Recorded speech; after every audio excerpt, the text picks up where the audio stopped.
Qu'est-ce que la vitesse d'obturation? La vitesse d'obturation correspond à la vitesse à laquelle les volets de votre appareil photo vont s'ouvrir et se refermer pour laisser pendant un certain temps la lumière arriver à votre capteur.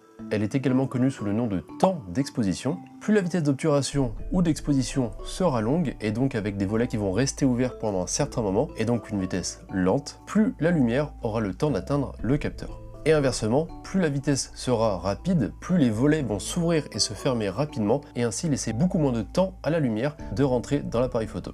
La vitesse d'obturation est mesurée en secondes et en fractions de secondes, allant généralement de 30 secondes de pause, donc en prenant une photo en laissant la lumière passer à travers l'objectif jusqu'au capteur pendant 30 secondes, jusqu'à des réglages très rapides allant généralement à 1/8 millième de seconde.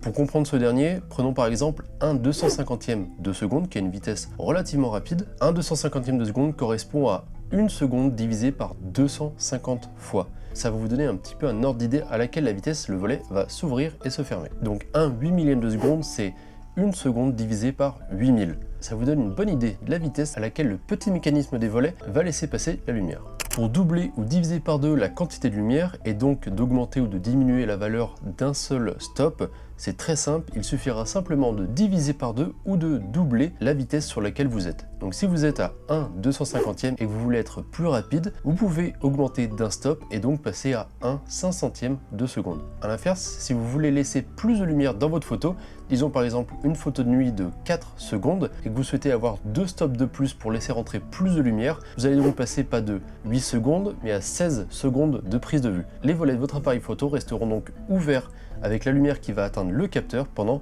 16 secondes. Une vitesse d'obturation lente comme 1/30e de seconde, 1 seconde ou même plus, allant jusqu'à 30 secondes pour la plupart des boîtiers, laisse entrer la lumière pendant plus longtemps. Et pendant tout ce temps de prise de vue, tout ce qui bougera dans votre photo, ce qui sera capté par la lumière et renvoyé vers le capteur, sera ainsi capté dans la photo. Donc si j'ai la main ici et la main qui bouge jusque là, la main va apparaître sur tout le long du trajet à cause de la lumière qui aura atteint sur tout ce trajet là le capteur de l'appareil photo. On appelle ce flou le flou de filet.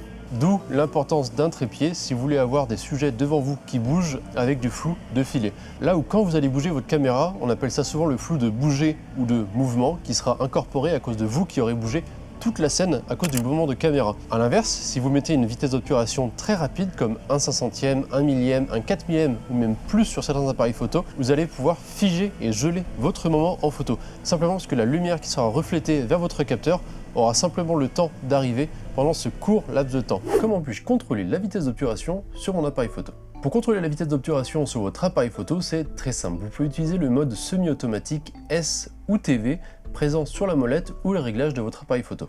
Ce réglage va vous permettre de prioriser la vitesse et donc de la choisir par vous-même et de laisser l'appareil photo calculer les deux autres réglages, la sensibilité ISO et l'ouverture, pour au final avoir une photo correctement exposée.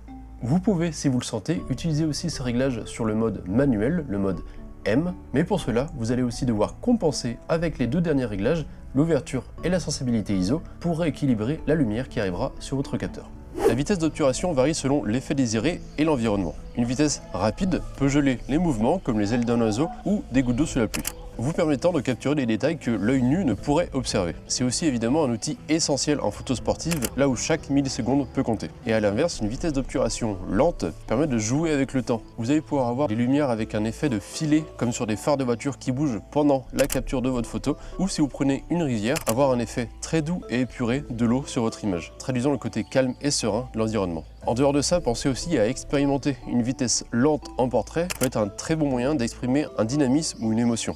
Là où une vitesse rapide pourra figer par exemple une vague et transmettre l'énergie et cette masse de l'eau qui bouge. Vous l'avez compris, il ne faut pas se limiter à ce qu'on vous a appris.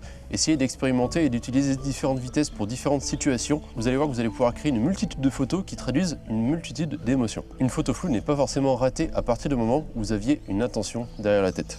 Est-ce que la vitesse d'obturation influe-t-elle la profondeur de champ? La vitesse d'obturation en elle-même n'influe pas sur la profondeur de champ. Néanmoins, si vous souhaitez avoir une grosse profondeur de champ, et pour ça je vous invite à découvrir la vidéo sur l'ouverture, que ce soit en intérieur ou pour un paysage de nuit, vous aurez peut-être besoin d'avoir une vitesse très lente, car vous allez avoir besoin d'une petite ouverture de votre objectif. Et c'est donc à ce moment-là qu'un trépied va vous être utile pour éviter que pendant ces quelques secondes de prise de vue, votre appareil bouge et crée ainsi donc un flou de bouger sur l'ensemble de votre image. Voilà tout pour cette vidéo sur la vitesse vitesse d'obturation. J'espère que maintenant le sujet pour vous est un petit peu plus vif et je vous retrouve la prochaine fois pour la sensibilité ISO. Si la vidéo est déjà sortie, vous savez où la trouver et moi je vous dis à la prochaine.